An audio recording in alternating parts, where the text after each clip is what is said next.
All right, guys, welcome back to 90 Day Fiancé, Happily Ever After, Season 8. And we're on Episode 7. We're doing a review. And I'm Vine. And I'm Ruby. Let's get into it, guys. How you been, family? Let us know how y'all been in the comments. So let's get into Gino and Jasmine. Y'all, we ain't gonna tarry too long. We got life to do, but we got work to get into. We talking about Gino and Jasmine. So Gino and Jasmine are back at home, and they thinking about all the things that Jasmine's finding out right now. It's making her stressed out, worried. She can't relax. She ain't know when the last time she had a good time. She feels stuck in the country and unable to move. She feel irresponsible. She feel like things just going wrong. She just found out it's confirmed that her mom has the big C word. She misses her children. So Gino brings up to her that maybe they should go out of town. Maybe go on a trip. Maybe Miami.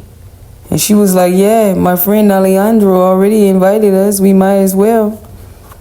So they talk about it and they decide it's best that they just go out there. What ultimately end up happening on this excursion is, it is her birthday. So, Alejandro, they get up there, they enjoy his nice little player pad that he got. And, he make her some cupcakes and wish her happy birthday. And basically, she just did to let some steam off and enjoy herself. She feel like that's family. Nothing much to Jasmine and Gino on this trip. Too much that we got into, but that's my perspective. What you got, Ruby? Yeah, I mean, I think that, this episode here, Gino is being patient with her with what she's going through, and that's a good thing, and he ain't making an argument out of it, or having a resistance there. So they're going to take a trip to Miami, get it off her mind, get what's going on off her mind, because it's even to the point to where she's second guessing like having a child with him, because she can't get her children over here. And it's like, how could she focus on doing something like that, and You agree with that? I mean, You could understand it? Yeah, I could understand it. How could, we trying to have a child and I can't get my children here, for up to another 2 years. I don't know if, it's okay to wait 2 years until you get your children to start having children, but I think it would help life go along and you not be inside your head. You're going to miss your children, but I think to some degree, let's just say this. What if you was coming to the States from another country and you knew, maybe you assumed it would be 6 months to a year to get your children, and now you're finding out it's 2? At that time, when you knew it could possibly be 6 months, didn't you know, like, well, this is paperwork, this immigration, this is like anything could come up. They could be long. What seemed like it would be expedited is now they backed up till next year or 2 years, 3 years from now. It's just really behind. Mm-hmm. So things are taking longer than we expected. Are you really in your head before you come like it's gonna be 6 months and that's why I'm getting into this? Or you not like anything could come up? You're not thinking people are like screwing around and not doing the paperwork right, or that these decisions would have affected y'all, but you just like you had to have thought, like, but it may or may not go as quick as I'm thinking, but I'm gonna roll with it anyways. Come on, man. Yeah. Come on. Somebody tell you it's gonna be like 6 months to a year for you get your children. Really no longer. And you're like, dang, it wasn't 6 months. And the year, it turned in a year and a half. Longer. So it was like 5 more months longer, but hey. Or you like, you lied to me. Like, help me. She should have done the research herself. That's your children, baby. Yeah, that's a whole nother one. So Lauren and Alexi. Lauren is going to get her surgery. And they're going there to learn about what type of things they're going to be dealing with after surgery. What all is Alex going to have to do? How is he going to have to step up in the house? Learning how to use the washing machine, things of that nature. Because she's such a hell of a woman. He don't know how to make a sandwich, turn on the washing dryer. He don't know nothing, man. I'm just being funny, y'all. But no, really, no, he don't. So he's stressed out. Along with the 3 little ones under 3 under 3. And she's going to get, is this what they call this? They didn't say cosmetic surgery, but basically, you know, she going to get some nips and tucks and nicks because she want to feel her best. But I didn't feel like there was, mommy makeover. There wasn't really much to that. It was just finding out all the medical procedures before and after, you know, surgery, and what could go wrong if she lift up on children or don't allow herself the actual 6 weeks to heal. And then the care that it's going to require after the surgery. Right. Ed and Liz, guys, some of these people, like I said, we talked about this, all right? So you know how I feel. We talked about it. I guess if they funny, I could laugh at Ed a little longer. You know, I ain't gonna say he got to go now, but just say you just playing, man, and just you want to be on the show as just playing. But anyways, Ed and Liz agree to meet up at a bar or restaurant. Really, they just agree to meet up to talk about having some closure about where they going, not the actual place.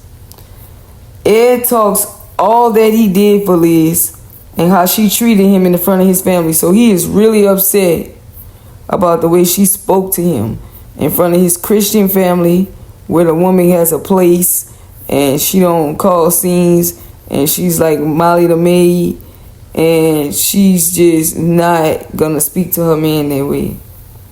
Well, she went left over these spicy, was it? Not tacos. He made her daughter Riley's tacos spicy, and he must have said, "Oh, get over it." And the girl flipped out. So it got left out, and he was like, "Yo, I'ma leave. I'ma bail out. I'ma sneak out in the night. I ain't telling her. Just what I wanted. Now I have to get married to her because I'm scared anyways, and I ain't got the funds, and I don't really know how to tell her. So this is my goal. I'm going. Plus, I think Ed's trying to look good in the front of the family. He trying to show that he matched the same status as them, and he could bring the camera. Not saying that they into that, but I think he wanted to go out there and be like, I could be chill. I could look like I can match and afford houses like them and be he's somebody too. Family. I'm somebody too. And when she did that, it just took away the image that he was going for the moment. Yeah. And now he just can't see himself marrying somebody that done that to him in the front of his family. Right. So Ed, I guess, send Liz some type of text message and say we need to talk. All of a sudden, he want to talk to her. And she like, I've been calling him for days and he ain't been answering. So he's like, let's meet up. So he give her this location. And when she get there, she realizes it's a bar. And she's like, I'm not coming in there with my daughter in a bar. I don't have nowhere to bring her. While we have this meeting you want me to do out of nowhere all of a sudden. I just woke up, because you can see it on the text message that's what he said. Well, he like, I don't care. That's your child. You supposed to know where she go. Now, I don't really feel that, because if we both from Tennessee and we moved to Wisconsin and we don't know anybody out there, and I have a child and you just getting with me, you send me a text and say, yo, we need to meet up now, in the moment. I have no arrangements. I can't make no arrangements in 20 minutes. You want to meet me in the next 20 minutes. I have no family out here. I came with you. And you just booted me up out the palace. Now you want to meet up at the bar. Yeah, I think he wrong for that. Yeah, he is. It was inconsiderate of where Riley is his name, where she was going to be. And you know what? I wouldn't even want to meet up with you. If we was, okay, here's some key things that's wrong, guys. Tell me if I'm wrong. Number one, if we was about to get married in a couple days and you decided that, wow, I got some things I need to tell this person, like the funds is running low, or I'm so scared, I'm looking for fights to set up so I could get out of this, because it ain't going to be my fault. I just want to be like, we ain't ready. So even that in itself is like, wow, that's a whole lot of work to me. Like, guys, I can't do it. I'm too real. I got no energy for too much stuff that requires energy. Like, I'm not about to like stage. It's too much work. Just say it's over. But I guess some people can't do that. So let's say we was finna get married in a few days, and you decide me setting up the fights ain't too much working. Oh, boom, they fell in my trap. So you decide you don't want to do it no more. You wake up and you sneak out of the house that we live in. Mm-hmm. And then I wake up and I don't see you. And then I'm calling you and days, like 24 hours went by. Mm-hmm. Then 48 hours went by. Then 72 hours went by. And you were unreachable. The first thing is, I don't even know if something sinister happened. I can't rule that out. You never done this before. Right. So now I'm in a state of worry. Like, are you alive? 48 hours, I'm like, I ain't heard nothing. Don't tell me this motherfucker ran. Then the officiant calls me. The pastor, the officiant calls me and says, sorry about the wedding. Hopefully we could set something up in the future. And this is how I'm finding out that we are done and over. Mm-hmm. When you do hit me up and say, oh, we need to meet up now, I'm not even responding. Just be ghost like you did. There's nothing to talk about at this point. We could have talked before all of this. You was finna marry somebody that, come to find out, if there's a problem, they wouldn't sit and talk to you. They wouldn't leave a letter. They wouldn't make no communications. They would just ghost you out and leave you in a state of worry. I wouldn't want to marry you or still be with you or hope it worked. It's done. It's unstable. This is like resetting us. This is making me aware that we actually just reset our physical growth and went back to level 1 of dating, or we was never there in the first place to be getting married, which clearly, if anybody followed the show, they was breaking up right before the show was over. It's like their relationship couple on camera. Mm-hmm. Right after they rap for the tell-alls, they was always breaking up for the tell-alls, right? Yeah. Everything is always over at that point. And then next season, you're like, what? They back together? It's unreal. Yeah. Like, Ed is bossy and get stuff his way. He be being messy. You telling me he was scared to go? I always wonder. We need to do a whole episode on passive aggressiveness and how it causes more problems being that way than not. But you want me to believe you were scared to tell Liz you didn't want to be with her. You didn't want to get married. You be gaslighting the show like we got something going down y'all could film, only to let us know in the end there's never really nothing. Yeah, because he's always calling it off in a messed up way. Oh, man. Talk about wasting my time. She got played. This girl, I think this guy was helping her out in L.A. Was it San Diego, L.A.? I want to say San Diego. Yeah. He allowed her to become partnership with him at the bar. Now, boom, this go help her. Then she was able to make enough money to get her own apartment and not actually be under Ed's control when things went wrong and he wanted to kick her out. She sold it, her stake in the business, to move to Little Billy Town, Arkansas, which is smart if you coming from California. You saving a lot of money. Then he get there, he get set up, y'all get a crib, and you get your child. You get stability showing back and forthness between you and the dad. You finna be married, and the girl could be with her feminine aspect through the dominant part of her life, and not just Summers or whatever the story is. I'm not trying to. Right now, it's Summer. But it's like, and then this dude say, look, you gotta get out. We ain't getting married. Now you back looking for a house, back looking for a job, back moving with no money. Yeah. Starting from scratch, I have no words for how I would react to that, or hope that I wouldn't react. But you played yourself, and I guess that's the learning lesson. He keeps showing you who he is, and even after all of that, she's sitting at the thing talking about, I still want to work it out with it.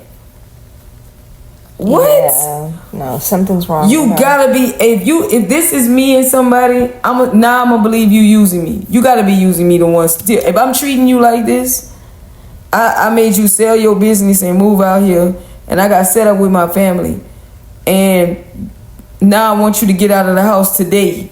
Like, he didn't even give her 30 days eviction notice. He was like, you gotta go now. Riley gotta go. Y'all gotta get out. The wedding off. Right. Come on, man.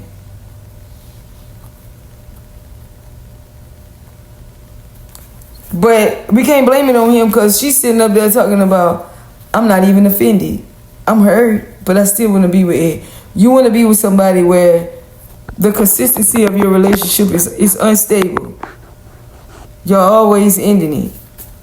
I got nothing more on these two guys. You? No. Emily and Kobe. Guys, in the description, tell me what you think about the Emily and Liz and Ed relationship. Tell me about how you feel about Liz and Ed's relationship in the comments, please. Emily and Kobe.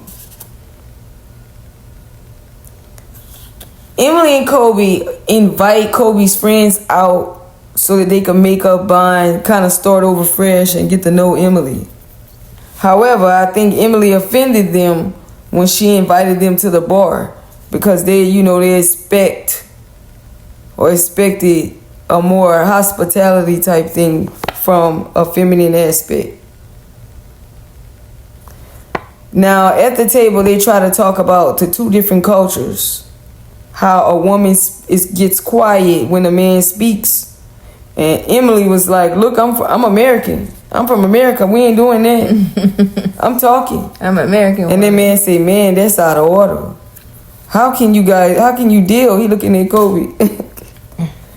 Kobe just like, man, please, everybody, let's just have some drinks. He feeling good over there, but he ain't, come on, man.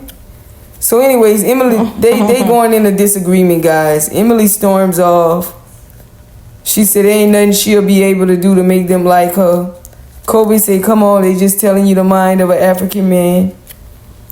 And he convinces Emily to go back to the table, and it still don't go right. They all get in an argument, and Kobe like, look, if y'all can't accept me and what I got going on, y'all don't need to come to the wedding since y'all don't really support us. Mm-hmm. And they like, Kobe, please, Kobe, no, Kobe, dang, man. But y'all gonna mess up them American dollars, man. No, man, chill. Now on the real, they ain't even caring about it, because they being real, and they like, we're gonna keep it honest with you, Kobe. We do not know how one can tolerate, bear, or deal with the American mouth. Mm-hmm. But anyways, that's kind of how that went, guys. What you got?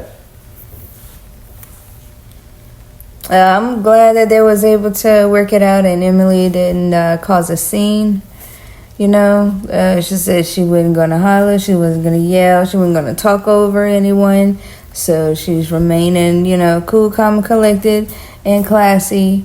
And, I'm glad she went back and sat down, although it didn't turn out good. But she was showing Kobe, like, hey, look, this is what I'm saying. If they not for our relationship, and they don't think that, I make you happy or going to make you happy in this marriage, then why should they come to the wedding if they're not for it? Why should they have to be there?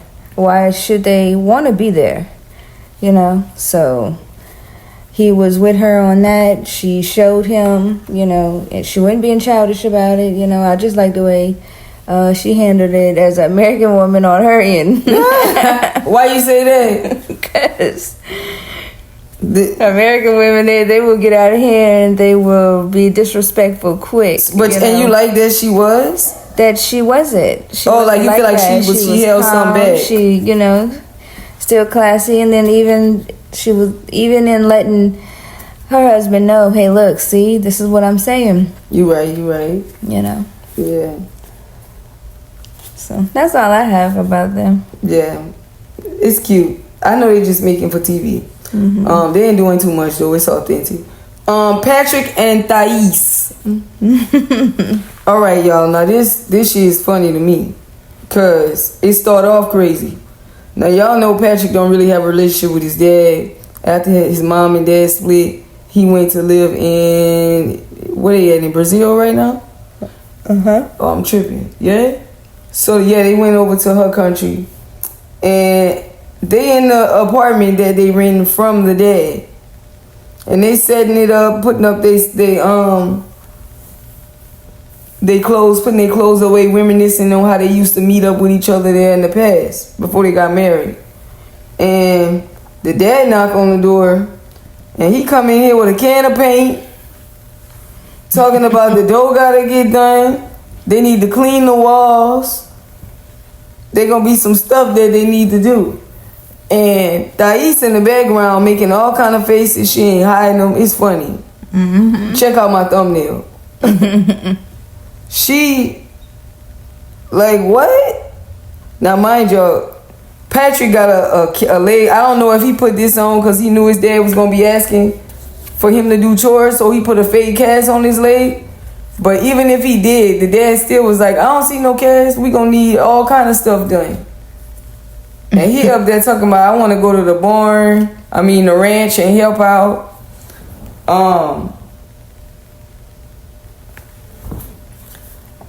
And the wife is like, we ain't got time for that. You want to go over there? So the wife is like, look, the dad be raising the rent. He be wanting them to fix stuff in the apartment. She thinks that it's not their obligation. That he ain't doing them no service.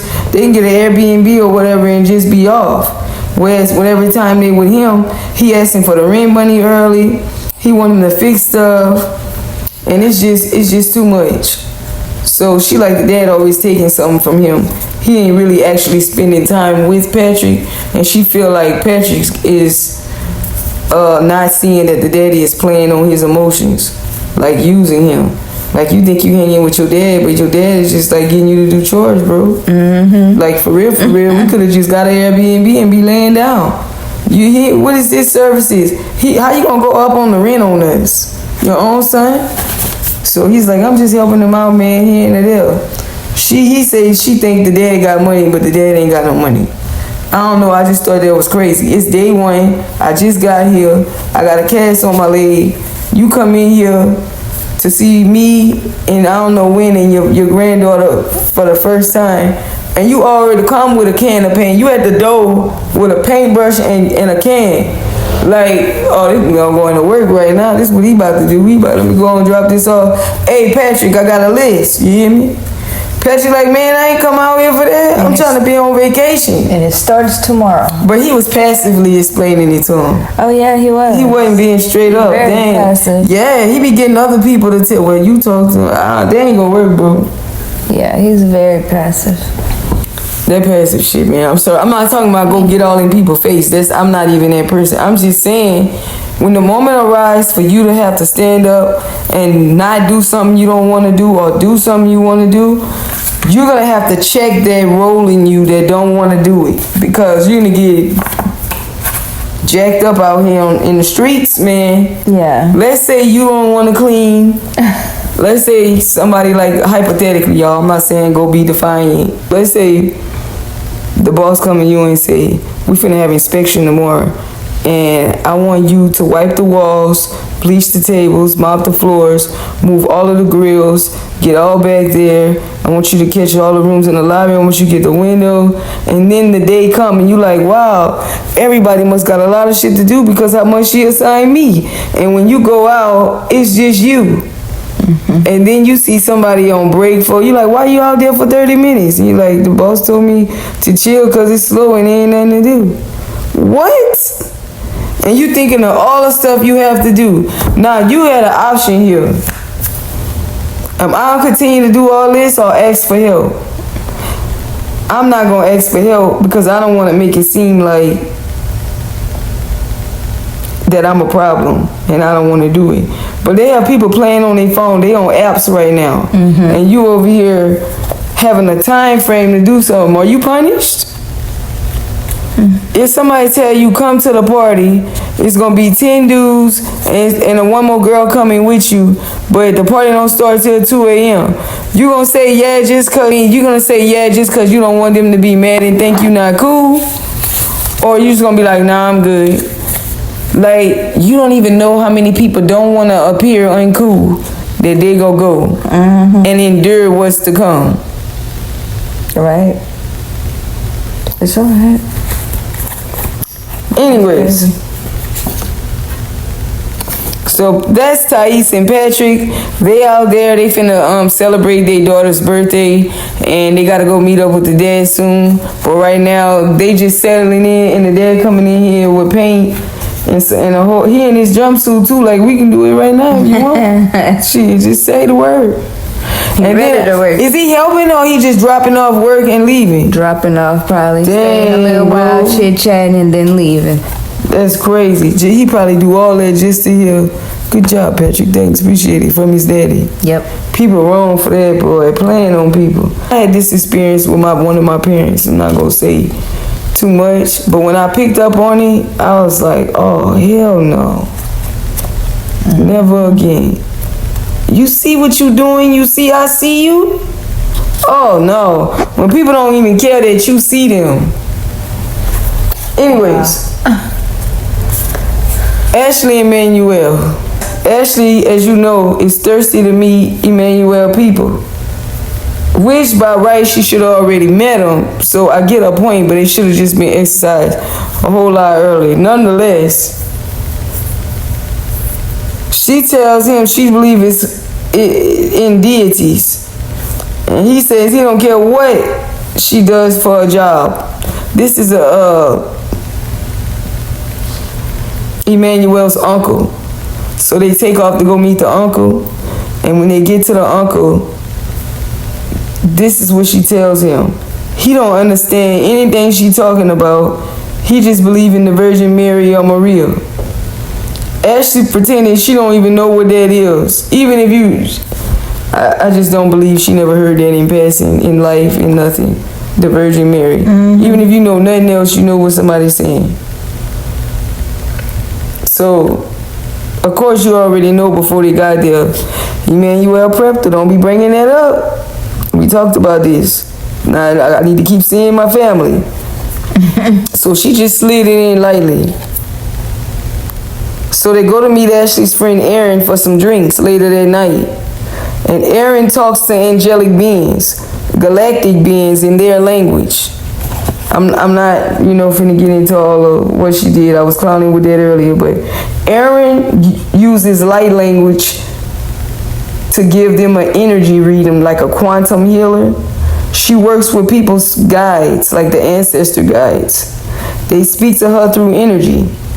So Aaron says she's picking up communication problems and that they need to learn to connect. I think everybody need to learn to connect. So it wasn't specific to me. She translates this to Emmanuel. Ashley does. And Emmanuel says, what about you or doing anything to make it better? Like, he feel like he doing work, but Ashley not trying to make it better. What is she doing? So she gets mad and she storms off. How dare you create these narratives that I'm not trying, or that you locked up and you can't be free and do whatever you want to do. Same old, same old. Yep. And the girl was like, well, the connection that I read, that you allowed me to read, with the angelic energy that I picked up, says that this is worth fighting for. Y'all, I ain't got nothing on that. I'm gonna just be quiet. Nope. Tell me what you thought about this episode with Ashley and Emmanuel meets Aaron at the bar. I'm not denying her doing her good. She was talking to somebody real good. So I don't know if it's gonna help Ashley and Emmanuel. Where you at? No, I mean, she was really also just saying like the basic stuff. I mean, of course, 9 times out of 10 couples have communication problems, so it's like Exactly. surface based, And the show could have edited out all the meat, but again, I'm just being fair, you guys. Right. But they need to call it quits. Is it that bad? Yeah. What if they just do a little few stupid scenes for to get their check? I don't think so. You think there's more going on? Yeah. Like she That's really been a on? while. She look like a telephone wife for real? Yeah. Who child? Nobody know you. Why you got married? It's like marrying a stranger. Yeah. You never seen the mama. You can't pick her out nowhere. The children. Weird. Guys, Nicole and Mahmoud. If y'all don't get in the comments on this one, Oh man. I gotta hear about this too. I'm serious. I'm gonna put a link. I'm gonna start a thread in there. I want to hear something. Y'all, the dude still ain't laid down in bed and went to sleep. All right. He goes to the hotel, y'all, cause they all showed up drunk. They was drunk. So anyways, he storms off. He roaming through the city trying to figure out what he wants to do. He wishes it worked. He calls to speak to her. He decided he go and get his stuff. He spent $300 on a tail, mind you, off her card, and she feel the way about it. But part of her want to work it out, and the other part of her don't. So he gets there, he packs, he says he's going to a hotel. She said, you act like you've been living here for years in LA. He says he hates the way she handled him, and she says, well, go. This time he said he ain't coming back, though. So he rolling his luggage across the highway again. I feel like every episode, with this episode 7, he was rolling his luggage across the street. I'm lying? Go back and look. Name an episode he wasn't wheeling his luggage across the street. Poor Mahmoud. Y'all know Mahmoud ain't went to bed? Don't laugh. I have a decent meal. He ain't even ate off a plate yet. And I know he went to that hotel and he was like, dang, I gotta get up at 11. And it was already late. He ain't even need to take no clothes out the luggage, nothing. Y'all, it's sad. I gotta get out of here, guys. It's unreal. What do you got, B? Yes, I think it's sad. And then maybe, I don't know if he has, money or not, but the only thing he could have done was just order him a black coffee. I mean, a black tea. If I'm still there, I must ain't got no flight ticket, because it ain't making no sense at this point. Yeah. The future of you getting rest or having a place to stay has been uncertain since you landed off the plane. Yeah, that's really sad. Every day, y'all, you leaving. Yeah. That's our take. 90 Day Fiancé, Happily Ever After, Season 8, Episode 7. Guys, tune in, check us out. Episode 8 coming up next. Yes, and don't forget to like, share, subscribe. And definitely comment. Yes, please leave them comments down below and let us know what y'all think about this episode. All right, and we out.